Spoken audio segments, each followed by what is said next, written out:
So Jai Hind friends, today we are going to discuss about the physical geography. आज हम physical geography का chapter start कर रहे हैं जो कि एक दूसरे से इंटरकनेक्टेड है। आज हम पढ़ रहे हैं interior of earth. Interior of अर्थ पढ़ने के बाद हम पढ़ेंगे आपका प्लेट टेक्टोनिक थ्योरी या कॉन्टिनेंटल डिप थ्योरी उसी को कहा जाता है, और उसके बाद हम पढ़ेंगे अर्थक्वेक। जो फिजिकल ज्योग्राफी में एक टॉपिक दूसरे टॉपिक से बिल्कुल रिलेट करता है। अगर आप बीच में एक टॉपिक छोड़ दें तो आपको अगला टॉपिक रखना पड़ेगा, समझ में नहीं आएगा। तो आप पहली क्लास हम फिजिकल ज्योग्राफी का स्टार्ट कर रहे हैं जो कि है इंटीरियर ऑफ अर्थ। तो let's see the how many parts we divide the earth. तो लेट्स स्टार्ट द टॉपिक। तो चलिए स्टार्ट करते हैं। देखिए ये हमारी क्या है, ये हमारी अर्थ है, ये हमारी अर्थ है। इसको तीन हिस्सों में बांटा गया, first, second and this is third. तो जो बाहरी हिस्सा है जिस पे हम लोग खड़े हैं, गाड़ी चलती है, मोटर्स चलते हैं, बिल्डिंग्स बनती हैं, जिस पे हम रहते हैं उसको कहा जाता है क्रस्ट। दिस पर जैसे यहाँ पे देखिए, यहीं कहीं पेड़ पौधे हैं, यहीं कहीं पहाड़, यहीं कहीं पहाड़ है, यहीं नदियाँ फ्लो करती हैं, यहीं बड़े बड़े बिल्डिंग्स हैं। तो ये हमारा क्रस्ट है, ये चारों तरफ ये हमारा क्रस्ट है जिस पे हम लोग रहते हैं, ये है क्रस्ट। तो इसको कहा जाता है दिस इज क्रस्ट। उसके बाद जो दूसरा पार्ट होता है इसको कहा जाता है, इस पार्ट को इसको कहा जाता है mantle. This part is known as mantle. जो सबसे लास्ट का अंदर का पार्ट है इसको कहा जाता है ये CORE, कोर। इसको कहा जाता है कोर, और ये हमेशा सॉलिड फेज में होता है। तो हमने पढ़ा अर्थ के पार्ट्स के बारे में, क्रस्ट, मेंटल, कोर, तीन पार्ट में अर्थ को डिवाइड किया गया है। अब इसको हम पढ़ते हैं और फर्दर डिवाइड करके और कैसे कैसे सब पार्ट्स में इसको डिवाइड किया गया है। तो मैं क्या कर रहा हूँ यहाँ पे, मैं इस वाले हिस्से को आसानी हो समझने के लिए इस वाले हिस्से को मैं उठा के यहाँ पे लाता हूँ, थोड़ा एलोबरेट कर, थोड़ा बड़ा दिखे। तो चलिए देखते हैं। यहाँ पे देखिए मैंने ये क्या किया, इसको यहाँ पे लिखे यहाँ आके बड़े बनाया। तो देखिए इसको मैंने थोड़ा बड़ा बना दिया, उस वाले हिस्से को उठा के मैंने इतना बड़ा यहाँ बना दिया।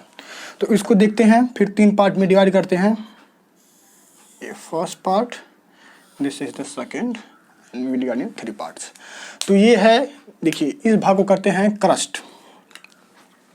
ये ऊपर वाला हिस्सा है, इसको ऊपर वाले भाग को हम कहेंगे क्रस्ट, ये क्रस्ट। ये है आपका मेंटल, ये है आपका कोर। क्रस्ट, मेंटल, कोर, ये आपको तीन पार्ट में डिवाइड किया। फिर इन फर्दर दोनों हिस्से को दो पार्ट्स में और डिवाइड किया गया है। इसको हम डिवाइड करते हैं, ये वाला, ये वाला। तो जो ऊपर का होता है उसको अपर कहा जाता है, जो नीचे का उसको लोअर कहा जाता है। तो ये मेंटल का ऊपर का हिस्सा है, इसको अपर मेंटल बोलेंगे, इसको बोलेंगे हम अपर मेंटल। और ये नीचे का है तो इसको बोलेंगे लोअर मेंटल। इसी तरह ये कोर है, कोर के ऊपर वाले हिस्सा को बोलेंगे अपर कोर और नीचे वाले को लोअर कोर। तो हमने किया क्या, क्रस्ट, मेंटल, कोर, तीन पार्ट में अर्थ को डिवाइड किया। फिर मेंटल और कोर के फिर सब पार्ट्स में दो पार्ट्स में और डिवाइड किया, एक अपर मेंटल, लोअर मेंटल, अपर क्रस्ट और लोअर क्रस्ट। अब हम देखते हैं ये, क्योंकि देखिए हम यहाँ पे हैं, अगर हम यहाँ पे हैं तो अर्थ सरफेस पे हमारे नीचे से दूरी 0 किलोमीटर हो गया है। तो ये हमारा 0 किलोमीटर। ये वाला जहाँ क्रस्ट और मेंटल जो डिवाइड लाइन करते हैं इसको कहा, यहाँ पे इसकी दूरी अप्रॉक्स है 34 किलोमीटर। और यहाँ जो अपर मतलब मेंटल और क्रस्ट को जो डिवाइड करते हैं इसका अप्रॉक्स माना जाता है distance 2700 kilometre. And we already know that कि अर्थ का जो रेडियस होता है वो 6371 किलोमीटर होता है, अप्रॉक्स 6371। तो अप्रॉक्स मैं यहाँ पे लिख देता हूँ 6300 प्लस किलोमीटर। ये अर्थ की रेडियस होती है, अर्थ की रेडियस, क्योंकि हमने इस वाले हिस्से को यहाँ पे लाके रखा है। तो देखिए हमने ये वाला हिस्सा यहाँ तक हो जाएगा आपका मेंटल, ये वाला आपका हो जाएगा कोर, और ये वाला यहाँ से आपका हो जाएगा क्रस्ट। अब इसको हम फिर फर्दर और पार्ट्स में डिवाइड करते हैं। देखिए इस वाले को हम थोड़ा बढ़ाएंगे और इसको लाएंगे और यहाँ पे मिला देंगे, और इस वाले पार्ट्स को हम ऐसे लाएंगे जगह कम है इसलिए यहाँ पे मिल गया। तो इस वाले हिस्से को फिर हम दो पार्ट्स में डिवाइड करें, ये इस वाले हिस्से को हम दो पार्ट्स में डिवाइड करें, इस वाले हिस्से को हम दो पार्ट्स में डिवाइड करें, जो कि ये अपर मेंटल होते हुए जाता है। देखिए ये अपर मेंटल होते हुए जाता है, अपर मेंटल का कुछ हिस्सा और टोटल क्रस्ट, अपर मेंटल का कुछ पार्ट और टोटल क्रस्ट। तो इस वाले पॉइंट यहाँ से यहाँ तक का, इस वाले को हम कहते हैं लिथोस्फीयर। इस वाले पार्ट्स को हम कहते हैं, देखिए इस वाले पार्ट्स को कहते हैं लिथोस्फीयर, और इस वाले पार्ट्स को यहाँ से लेके यहाँ तक इसको कहते हैं हम अस्थिनोस्फीयर।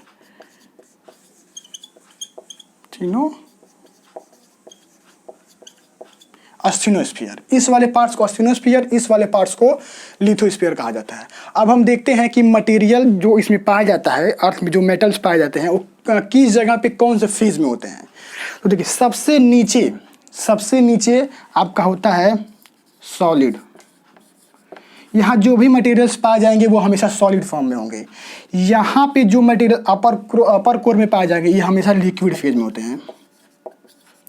और अपर मेंटल में जो भी कुछ पाया जाएगा, जो भी मटेरियल होगा वो हमेशा आपका हमेशा आपका रिजिड रहेगा। इस वाले पार्ट्स में जितने भी मटेरियल्स होंगे हमेशा रिजिड पाए जाते हैं। और अपर मेंटल में अपर मेंटल में जो भी मटेरियल पाया जाएगा ये हमेशा आपका सेमी सॉलिड पाया जाता है। सेमी सॉलिड, ये वाला हमेशा सेमी सॉलिड में पाया जाता है। हमेशा लोअर क्रस्ट में सबसे अंदर आपका सॉलिड फॉर्म में पाया जाता है, उसके बाद लिक्विड फॉर्म में पाया जाता है, फिर उसके बाद रिजिड पाया, मतलब ठोस। यहाँ पे लोअर मेंटल में जितने भी मटेरियल्स होंगे वो हमेशा रिजिड मतलब ठोस होंगे, और अपर मेंटल में जो भी मटेरियल्स पाएंगे वो सेमी सारे चिपचिपा होंगे। अब ये क्रस्ट में जो भी मटेरियल पाया जाता है हमेशा ये सॉलिड फॉर्म में होता है, हमेशा ये सॉलिड फॉर्म में होता है। जैसे मान लीजिए हम यहाँ पे पेड़ है, यहीं कहीं घर हैं हमारे आपके, यहीं नदियाँ भी हैं, यहीं समुद्र है, ये क्रस्ट पे ही तो सब कुछ होता है, क्योंकि देखिए जो समुद्र हमारे आसपास है वो क्रस्ट पे ही तो है। जैसे ये कहा जाता है कि अर्थ पे कितने हिस्से में ज़मीन है और कितने हिस्से में पानी है, तो कुछ लोग बोलते हैं कि 75% आप अर्थ जो है वो लैंड है और 25% अप्रॉक्स पानी है, लेकिन जो कि ये गलत है। देखिए अर्थ टोटल सॉलिड मतलब टोटल लैंड है। देखिए मान लीजिए अगर ये अर्थ है, इस पर टोटल लैंड है, पानी जो है वो कहीं ना कहीं ज़मीन से ही तो टकरा बचा, मतलब बेस उसका लैंड ही तो होता है, क्योंकि वो ज़मीन के ये थोड़ी ना कि नीचे चले जाए तो चलते चले जाएंगे आप, कहीं तो आपको लैंड मिलेगा। तो उसी लैंड के ऊपर से मान लीजिए यहाँ लैंड के ऊपर इतना पानी है, तो यहाँ फिर यहाँ लैंड आ जाता है। तो टोटल 100% लैंड है, उस 100% लैंड पे अप्रॉक्स 25% आपका पानी पाया जाता है। तो ये था हमारे सब पार्ट्स। अब हम देखते हैं कौन से पार्ट में कौन से एलिमेंट सबसे ज़्यादा पाए जाते हैं। तो देखिए क्रस्ट में सबसे ज़्यादा पाया जाता है, शॉर्ट फॉर्म है मैं सिलिकॉन और एल्युमिनियम, सीला इसको आ जाता है सीला। सिलिकॉन और एल्युमिनियम क्रस्ट में सबसे ज़्यादा पाए जाते हैं। और मेंटल में सीमा, जैसे मेंटल में ये दोनों मेंटल का पूरा मेंटल, ये नहीं कि लोअर मेंटल अपर मेंटल, दोनों पूरा मेंटल लिख रहा हूँ मैं। सीमा सिलिकॉन और मैग्नीशियम, सिलिकॉन एल्युमिनियम ऊपर सीला और सीमा, और लास्ट में कोर में पाया जाता है आपका नाइफ, यानी कि एक मिनट NiFe। हमें पर Ni से होता है निकिल और Fe से होता है आयरन। तो अपर में पाया जाता है सीला, उसके बाद आती है सीमा, उसके बाद दोनों में चाकू से लड़ाई होती है। ये शॉर्ट फॉर्म है इसको याद करने के लिए। अक्सर ये पूछता है कि बताइए कौन से पार्ट्स में कौन कौन से एलिमेंट पाए जाते हैं मैक्सिमम अमाउंट में, जैसे सीला, सीमा और knife. Silicon aluminium, silicon magnesium और निकिल और आयरन पाए जाते हैं क्रस्ट में। कोर में सिलिकॉन मैग्नीशियम और क्रस्ट में आपके पाए जाते हैं सिलिकॉन एल्युमिनियम। तो ये थे हमारे पार्ट्स में अर्थ के इंटीरियर के बारे में। अब हम देखते हैं कि कौन कौन से एलिमेंट्स मैक्सिमम अमाउंट में कहाँ पर होल अर्थ में कहाँ पाए जाते हैं और क्रस्ट में कौन से मटेरियल सबसे एलिमेंट्स सबसे ज़्यादा पाए जाते हैं। तो अगर चाहें तो आप स्क्रीनशॉट ले सकते हैं, मैं इसको इरेज कर रहा हूँ। Where is duster, so I am doing right now. आप ले सकते हैं स्क्रीनशॉट। चलिए उसका भी एक शॉर्ट फॉर्म है याद करने का, बहुत ही आसान तरीका है, 2 मिनट में आपको याद हो जाएगा अगर आप पढ़ रहे हैं सही से। तो हम देखते हैं। तो ये है आपका इम्पॉर्टेंट एलिमेंट्स, यह है इम्पॉर्टेंट एलिमेंट्स। हम देखते हैं पूरे अर्थ में, जैसे यहाँ मैं लिखता हूँ, जैसे 2 पार्ट में डिवाइड किया, इधर हो गया आपका होल अर्थ और ये हो गया आपका क्रस्ट, यानी कि ये क्रस्ट ऊपर वाली से क्रस्ट क्रस्ट, देखिए ये क्रस्ट है, ये मेंटल है और ये कोर है। तो इस वाले हिस्से में और एक पूरे हिस्से में कौन सा पाया जाता है, तो उसको याद करने का एक बहुत ही आसान छोटा सा ट्रिक है। इसको आप अगर ये याद करते हैं तो आपको याद हो जाएगा कौन कौन से मटेरियल्स कौन से पार्ट्स में पाए जाते हैं। तो इसका सबसे आसान तरीका है IOS MNSC। देखिए जो सिस्टम्स होता है लैपटॉप या कंप्यूटर, उसके 2 सिस्टम्स होते हैं, एक iOS सिस्टम होता है, एक विंडो ऑपरेटिंग सिस्टम होता है। एक iOS ऑपरेटिंग सिस्टम होता है, एक विंडो ऑपरेटिंग सिस्टम होता है। तो iOS, उसके बाद MN आ गया, SC आ गया, ये हो गया आपका होल अर्थ में IOS MNSC। और एक होता है आपका, देखिए इसके फर्दर मैं नाम डिवाइड कर देता हूँ। I से आयरन, O से ऑक्सीजन, S से सिलिकॉन, M से मैग्नीशियम, N से निकिल, NiKil निकिल, S से सल्फर, C से कैल्शियम और लास्ट में आपका आता है अदर्स। तो हमने किया IOS MNSC, ये होल अर्थ के बारे में कौन से एलिमेंट सबसे ज़्यादा पाए जाते हैं। IOS MNSC ये हमारा इंक्रीजिंग ऑर्डर में है। जैसे देखिए ये आयरन सबसे मैक्सिमम अमाउंट में पाया जाएगा, उसके बाद नीचे हुए डिसेंडिंग ऑर्डर में चलता जाएगा। अब इसी तरह हम देखते हैं क्रस्ट के बारे में। तो देखिए IOS इधर हो गया था, तो इधर I हटा के OS बसाएगा।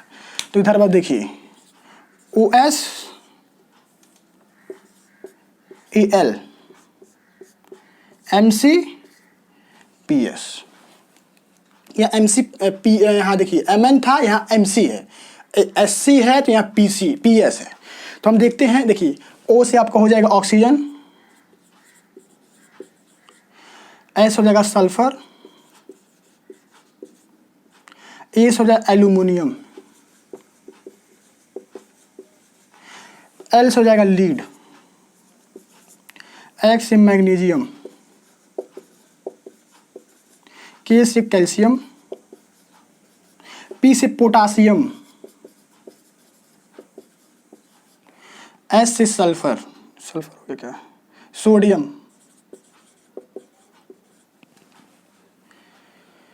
सॉरी यहाँ सिलिकॉन होगा, ये हो जाएगा सिलिकॉन और ये हो जाएगा आपका सल्फर। तो हमने पढ़ा अर्थ क्रस्ट के बारे में और होल अर्थ के बारे में कौन कौन से मटेरियल्स पाए जाते हैं। तो देखिए OS AL MN MC PS, OS AL MS MC PS, ये हमारा शॉर्ट ट्रिक है। ये इस डायरेक्शन में है, इस डायरेक्शन में कौन से एलिमेंट सबसे ज़्यादा पाए जाते हैं, इस डायरेक्शन में। तो ये था हमारा कंप्लीट इंटीरियर ऑफ अर्थ के बारे में। अगर आप इंटीरियर ऑफ अर्थ नहीं समझ पाएंगे कौन से लिथोस्फीयर क्या होता है, एस्थेनोस्फीयर क्या होता है, तो आपको कॉन्टिनेंटल ड्रिफ्ट थियरी नहीं समझ में आएगी। अगर आपको कॉन्टिनेंटल ड्रिफ्ट थियरी नहीं समझ में आई, अगर कॉन्टिनेंटल ड्रिफ्ट थियरी नहीं समझ, प्लेट टेक्टोनिक्स कैसे मूव करते हैं, तो उसके बाद आपको अर्थक्वेक समझ में नहीं आएगा।